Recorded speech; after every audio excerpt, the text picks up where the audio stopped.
Man, they doing my boy IT dirty. 30 seconds on the floor, but Kevin Cutler will call it a loose ball foul. And perhaps get to see that guy again, Isiah Thomas. Like, the plan is, according to the head coach, is they're going to sit him this whole entire time. He's basically a backup plan in case somebody gets hurt.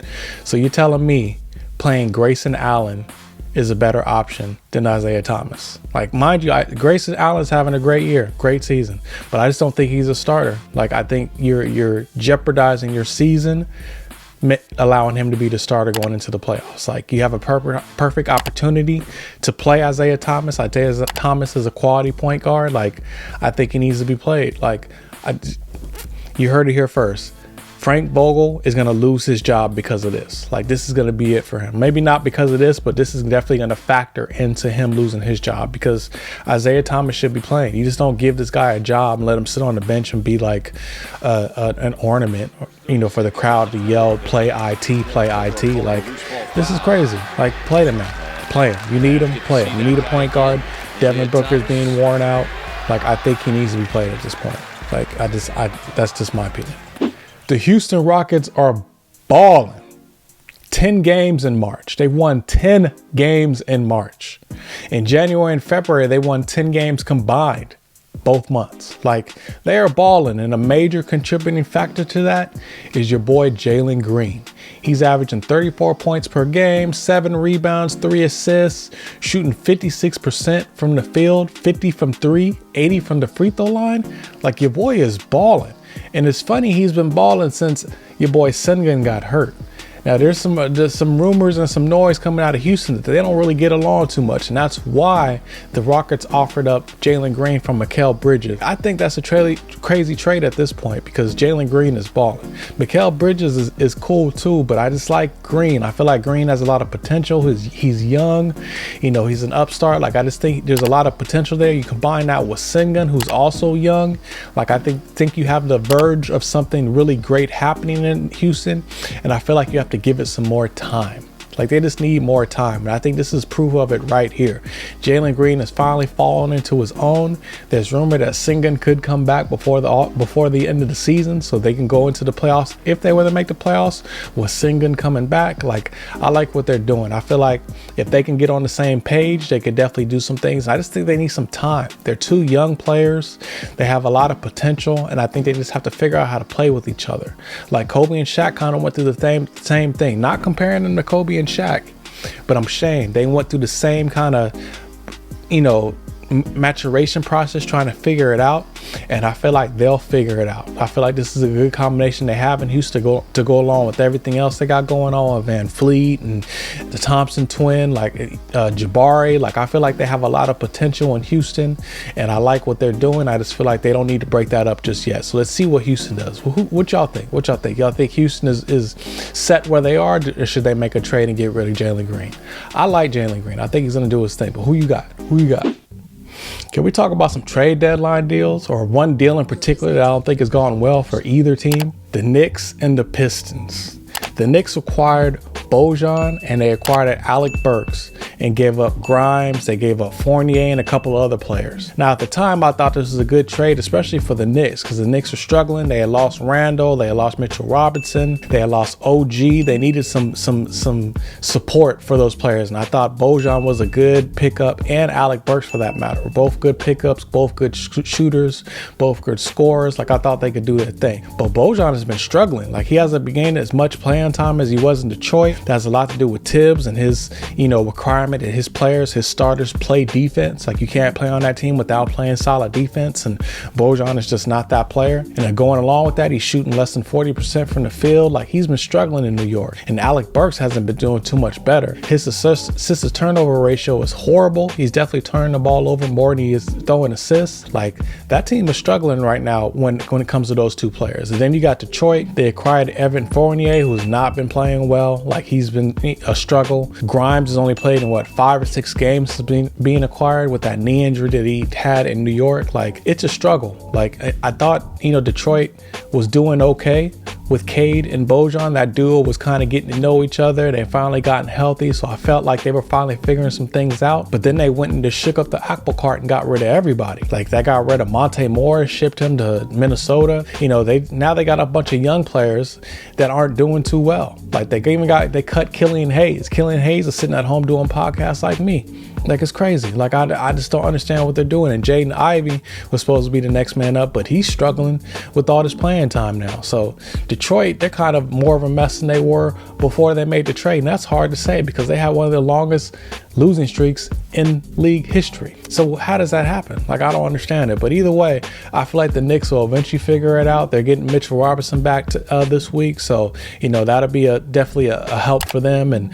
hopefully Julius Randle can get back in shape and get back in the game sooner than later. But Bojan and Alec Burks, they need to do better. Like, they need to do better. All right. A big story that just dropped, that just barely made this pod, was about Ice Cube and his big three. Now, apparently, he offered Caitlin Clark $5 million American dollars to play in the big three in the offseason. Like, what is happening here? Ice Cube is bugging. Like, Ice Cube he's definitely not the Ice Cube that we grew up with. Like, he's changed, because this brother is on one. Like, how you gonna offer Caitlin Clark $5 million to play in the big three? Now, what makes you think a 22-year-old female professional athlete who's on the verge of making a bag playing in a professional league, the WNBA, is gonna say, you know what, I'm gonna take this $5 million from you and play in your retiree 3-on-3 half-court basketball league? Like, from a business standpoint, I understand. Like, it's a power play for Ice Cube. He's trying to, you know, garner some people to watch his league. But come on now, like, do you think, like, what does Caitlin Clark have to win from this, to gain aside from $5 million? Like, this isn't going to help her at all. Like, and what is she going to do playing against grown retired NBA basketball players? These dudes are not out there to get embarrassed. And 3-on-3, you can't hide. So what's going to happen when she gets stuck behind like a Reggie Evans or something? She's got to guard him in the post. She's going to get hurt. Like, she can't just float out on the perimeter and shoot threes the whole game. Like, this is 3-on-3. This makes no sense for anybody except for Ice Cube. And for Ice Cube to actually think this is a good idea, I'm going to throw this offer out there to see if she'll actually bite to help my league, is a horrible idea. It's a good business move, but it's a horrible idea. And there's no way I see Caitlin Clark even considering making this move to play in the big three during our offseason. There's so many players in the WNBA right now that could take that money and actually contribute and play. Like, why Caitlin Clark? You know, because she's the hot newness right now, so you're gonna try to jump on that bandwagon? Like, it's terrible. Like, if Ice Cube is looking to start a women's league and is looking to use Caitlin Clark as a catalyst for that, then, you know, I apologize. I'm all for that. But if you want her to play in your 3-on-3 league that's currently what it is today, like, this is a horrible idea, a horrible offer, and you're just throwing money away. Like, it's terrible. Like, I just had to sound off on this, because this is a terrible idea in my opinion. Again, Ice Cube, get your shit together. All right. Let's talk about this tournament, NCAA. It was dope this weekend. It was dope watching all these games. These players are definitely putting it all out there, and I learned a lot about some players that I had no idea are out there, and they're actually dope players, for real. So let's get into it. First off, our little beef. Why are the NCAA men's tournament playing halves and not quarters? Like, these 20-minute halves are just, it's unnecessary. I understand there's TV money involved and all that stuff, but they need to go to quarters like every other pro league plays. Like, these 20-minute halves are high schoolish. Like, we need to, you know, step up to the big boys and play quarters and not halves. That's just my opinion. Anyways, to get into the women's tournament, South Carolina in the Sweet 16, they play Indiana. I like South Carolina. They beat up on North Carolina. Their bench outscored North Carolina's whole team. Matter of fact, South Carolina didn't have to score a point the whole second half, and they still win that game by double digits. Like, South Carolina is balling, like big balling. Like, I like what they do, so of course South Carolina's going to carry it on. Oregon State versus Notre Dame. You know how I feel about Notre Dame. Like, Notre Dame, they got their rookie, they got, you know, that young squad. I just feel like they're going to do it. Although Oregon State's going to be tough. They got Beers in the middle. They got Oliphant outside shooting, so I like what they do, but I just feel like Notre Dame's going to do their thing. Then you got Iowa versus Colorado. Iowa all the way. Like, I feel like Caitlin Clark and Gabby Marshall are two factors that Colorado's just not going to be able to deal with. Like, I think it's going to be tough for them. So I like Iowa. And then LSU versus UCLA. Now that's going to be a game. That's going to be a battle.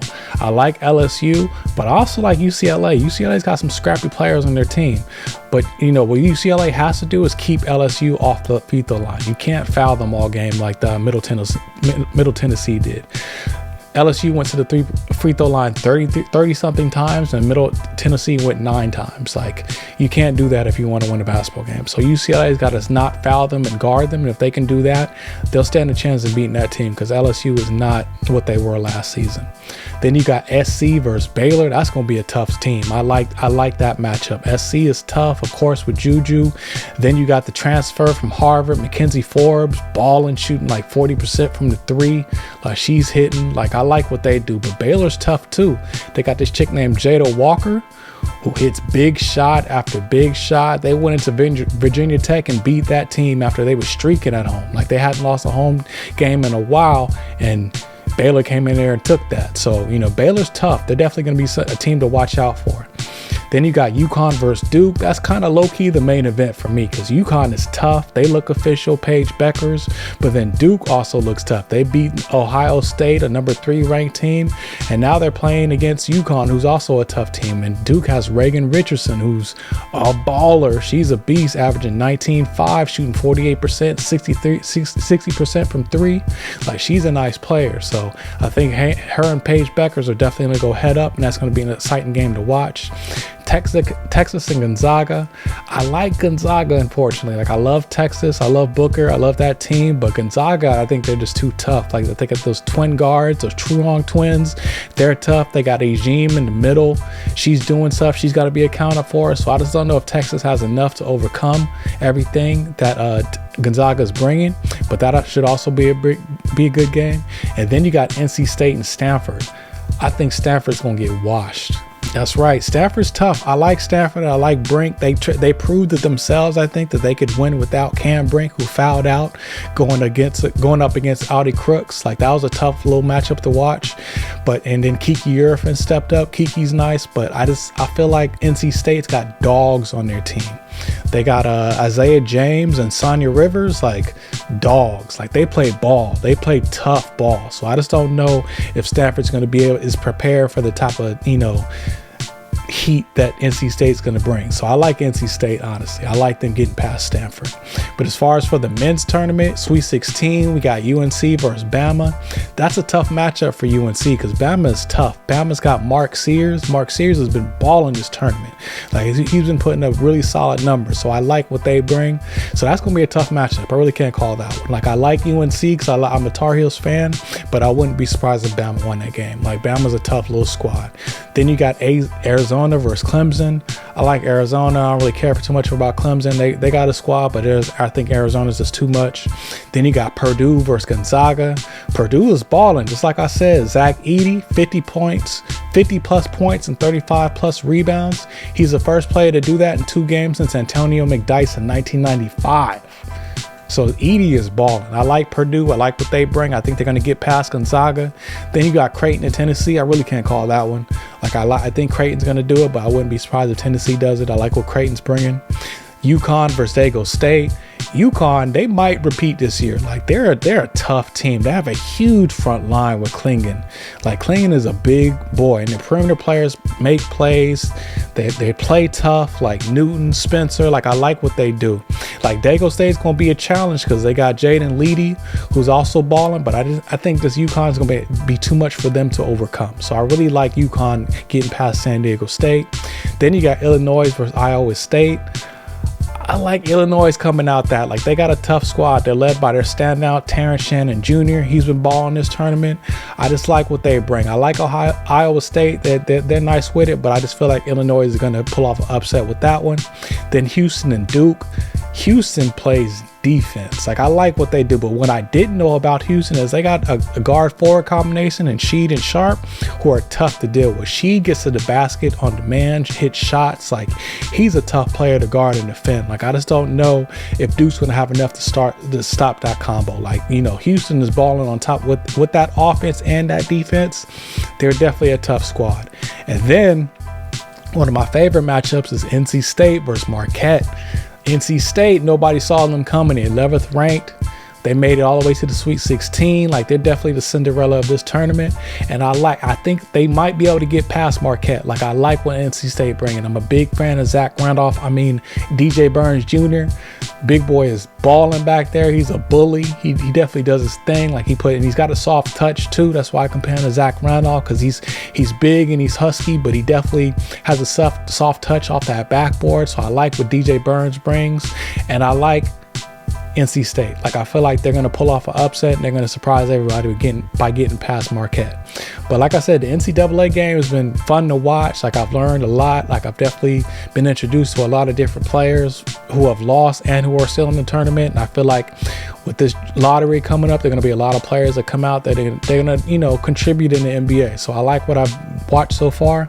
The women's tournament has definitely not let me down. Like, I don't think we have any upsets going on except for Ohio State losing to Duke. But other than that, you know, all the top teams are, you know, in Sweet 16. So that means it's going to be fun to watch the rest of the way. So can't wait. Let's go. All right. Y'all know what time it is. Not talked about enough. It's a segment where we talk about players from the 80s, the 90s, the early 2000s that are just not talked about enough. We show love, give flowers. So here we go. Shareef Abdur-Rahim, 6'9", 220, played both power forward and center. Born and raised in Marietta, Georgia. Devout Muslim. First name means noble. Last name means servant of the most merciful one. He's one of 12 children. Second oldest. Can you imagine having 12 kids in the house? Like, I'm an only child, so that would drive me crazy. Went to Joseph Wheeler High School in Marietta. He was named Mr. Basketball in back-to-back seasons. Led his team to a state final his junior year. And his senior year, he averaged 31, 12, and 4 blocks. He could choose any college he wanted, basically, with those numbers, but he ended up going to Cal Berkeley. And at Cal Berkeley, he had a 3.5 GPA, so he's definitely a smart guy. And he averaged 21 and 8 per game. He played in just 28 games and only played one season. But in that one season, he was the first freshman in Pac-10 history to win Conference Player of the Year honors. And he was third-team All-American. That's crazy. And he holds the freshman records for points, scoring average, field goals, and free throws. Like, he was a monster at Cal.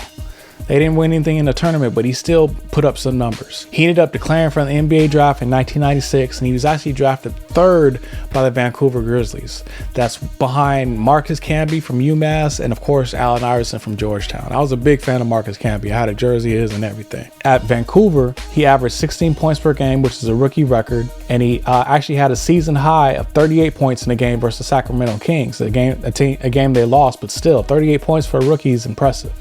He finished third in Rookie of the Year battling behind Allen Iverson, who won it that year, and Stephon Marbury, but he did make the all-rookie first team. That season, he led his team in points 33 times and rebounds 23 times, so he was dominant. And later on that summer, he was actually asked to replace Grant Hill on the Sydney Olympic team, and they went and won gold. Him, KG, Tim Hardaway, and a few other players won gold in Sydney, and he was a part of that team. So great accomplishment, great first year for him. A few years after that, he was eventually traded. He got traded to the Atlanta Hawks. In Atlanta, he made his first All-Star team, which was dope for him in his hometown to be an All-Star. And then later on, he was traded again to the Portland Trailblazers. The Portland Trailblazers, he really didn't do too much, and as a free agent, well, he didn't do too much due to injury. And then as a free agent later on that year, he signed with the Sacramento Kings.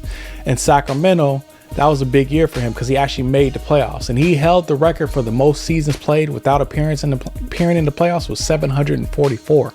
So he actually made a playoff. They lost in 6 games to San Antonio, but he could say he played in the playoffs. So in 2008, he retired from the NBA. He retired as a Sacramento King, and he had to retire mainly due to a bum knee. His knee had been slowing him down for the past few years, and it finally caught up to him enough that he felt like he had to retire. He actually went back to school and got his degree in sociology from Cal. Then he went down to USC and got an MBA. After that, this is where his post-career really started up. He was already an assistant coach with Sacramento. He became an assistant general manager, then became director of player personnel with Sacramento.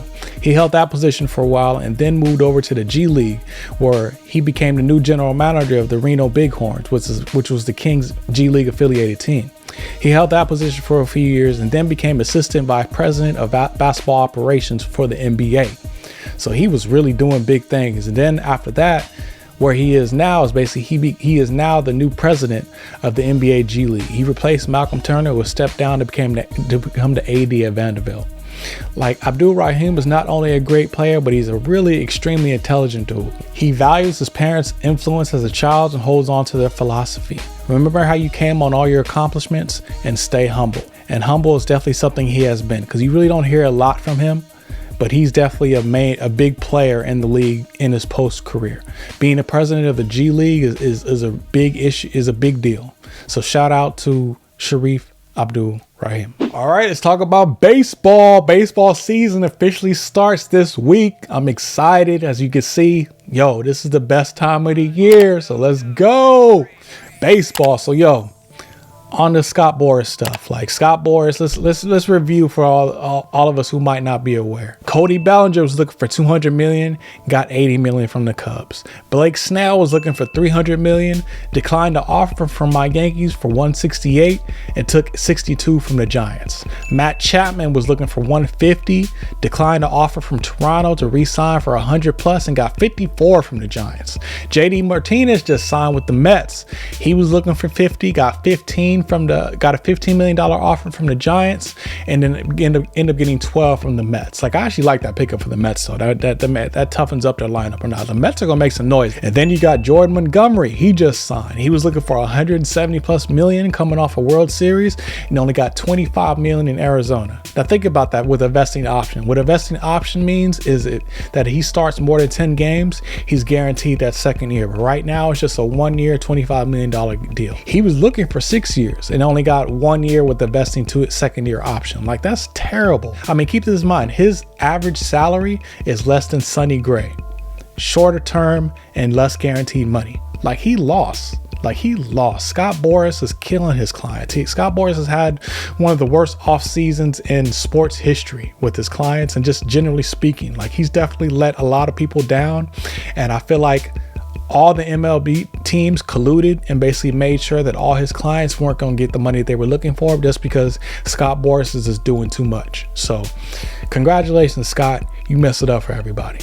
Let's talk about my Yankees. They made a trade. They traded backup catcher to the backup catcher, Ben Wartfett, to the Rays, and they picked up, what's this guy's name? John Berta. John Berta hits .294, .344 OBP. He actually led the MLB in stolen bases in 2022. From what I hear, he's got a great glove. He can play third base, second base, and outfield. So this sounds like a really good pickup for us for a utility player. The reason they're doing this is because the DJ LeMahieu was on the injured list to start the season. So that means Oswaldo Cabrera's got to play full-time at third base, and he's not a third full-time player. Like, he's a good player, but he's not a full-time everyday player. So we needed some insurance for him just to switch him out, and I feel like John Berta is a good pickup. He actually used to play with the Marlins, and he did his thing. Like I said, he has a really good glove, no gold gloves, but he definitely has a solid glove on defense, can play multiple positions. So I like the pickup, and I like the start to the season. Like, I'm definitely hopeful, and I hope good things happen. We get Garrett Cole in May, get DJ LeMahieu back as soon as possible. We still got Juan Soto, so we good. You know what I mean? So I'm definitely looking forward to the season. Baseball season's back, baby. Let's go.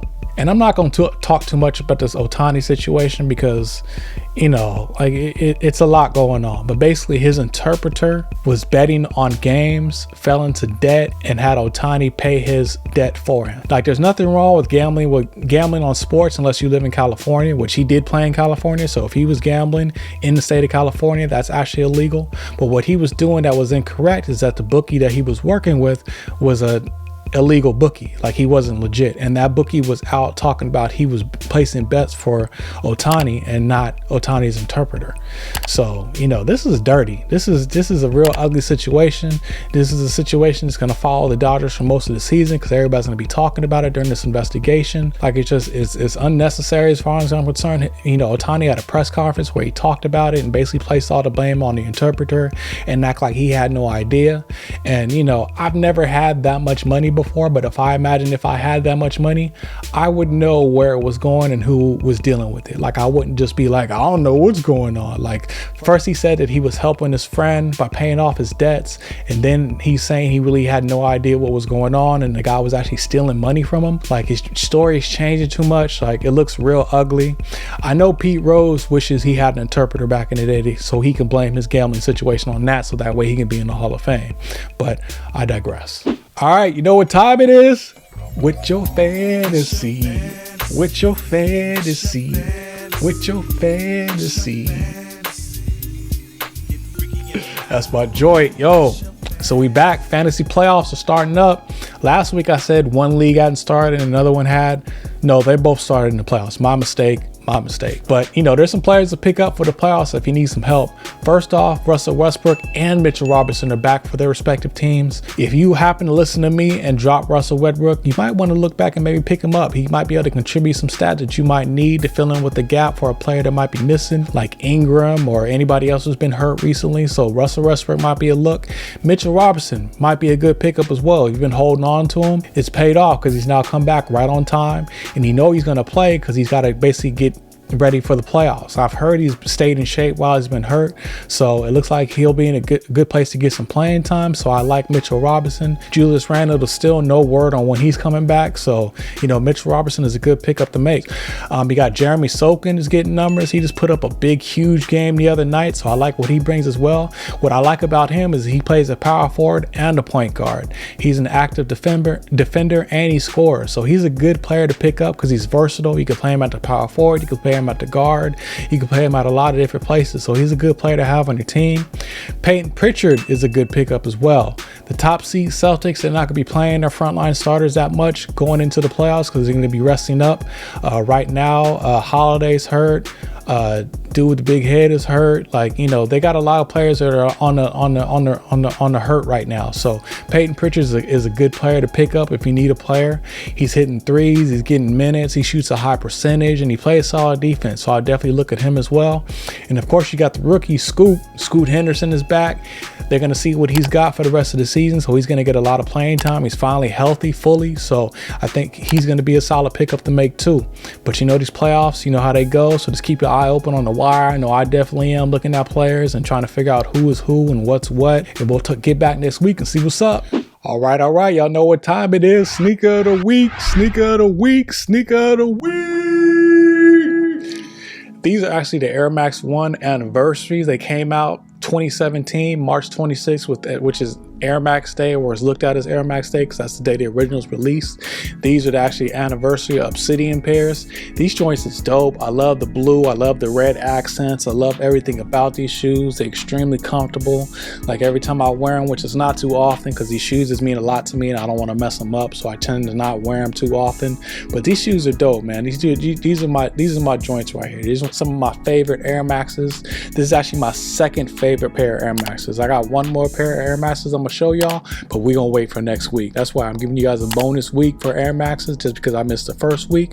We got one more pair I'm gonna show y'all, but these right here, these joints are classics. These are must cops as far as I'm concerned. Again, if you're a sneakerhead, need these Air Maxes, need the Nike Air on the back, need the bubble, not the big bubble though, but just the regular size, you know, non-obnoxious bubble, and just, you know, Nike Air all day, Nike Air Maxes all day. All right, this week's album of the week for me is one of my favorite albums of all time. Came out in 2003. Like, it's just a really dope album. Reminds me of school, reminds me of college. Like, it just has that youthful feel to it. It's Lil Brother, The Listening. It's their first album. Big Pooh, Fonte, Ninth Wonder. Trio that is severely underrated in hip-hop as far as I'm concerned. Like, people don't talk enough about how dope Lil Brother was. They had album after album after album after album of just heaters. Like Fonte, Big Pooh, Ninth Wonder on production. Like, it really gets no better than that. The actual name Lil Brother is actually just basically them showing their respects to their big brothers, which is Tribe Called Quest, De La Soul, all of native tongues. They feel like they're a new age native tongue, so they call themselves the Lil Brother of that era. Love that. As soon as I heard it, I was like, yo, Lil Brother is dope. This album is classic. It's got the Yo-Yo, Love Joint, Speed, whatever you say, all classic tracks. Like, I'm pretty sure you haven't heard this album, so you need to hear this album. This album is dope. This is one of the last like classic hip-hop albums to come out, and it came all the way out in 2003.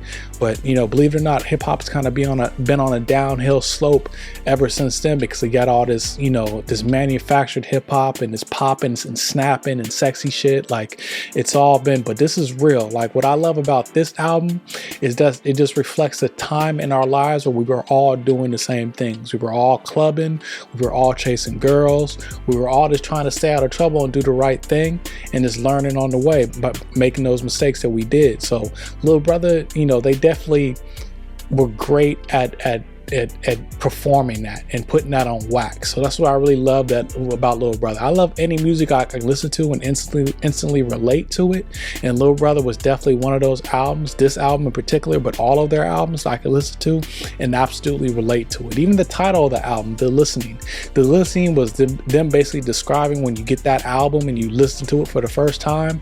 You know how that used to go. Like, you get all, turn the TV off, everybody would sit. Like, I used to sit in my car with my homeboy, because the car had the best system as far as I'm concerned, and we just listened to an album front to back. Just sit there quietly and just listen to the album, be like, yo, this is a banger. Like, oh, this is kind of mid, but we still, you know, get through it, listening to every song. Like, that's the listening, you know what I mean? It's just a session. It's a time that you dedicate to listening to an album, just to understand where the artist was coming from and decide whether it was going to be a classic for you or it was going to be an album you never listen to again. But this album is definitely one of those albums that we dedicated that time to, and it definitely became a classic for me. It's an album I still listen to this day. Matter of fact, their whole catalog I to listen to. Like, Lil Brother, like I said, instantly reminds me of the past, reminds me of 20 plus years ago. We used to be running around, you know, doing things that, you know, you do during those times, you know what I'm saying? So it was one of those albums that was just, it's classic. It's an instant classic. So again, if you never heard this album, please do me a favor, listen to this album, Lil Brother, The Listening. All right, that's the show. Like, subscribe, share. That's what we're doing. Like, subscribe, share. Like the show, subscribe to the show, and share the show so more heads can see it. You know what I'm saying? I'm trying to get into that YouTube algorithm, so I appreciate the support. I appreciate you for checking in, and I'll see y'all next week. Peace.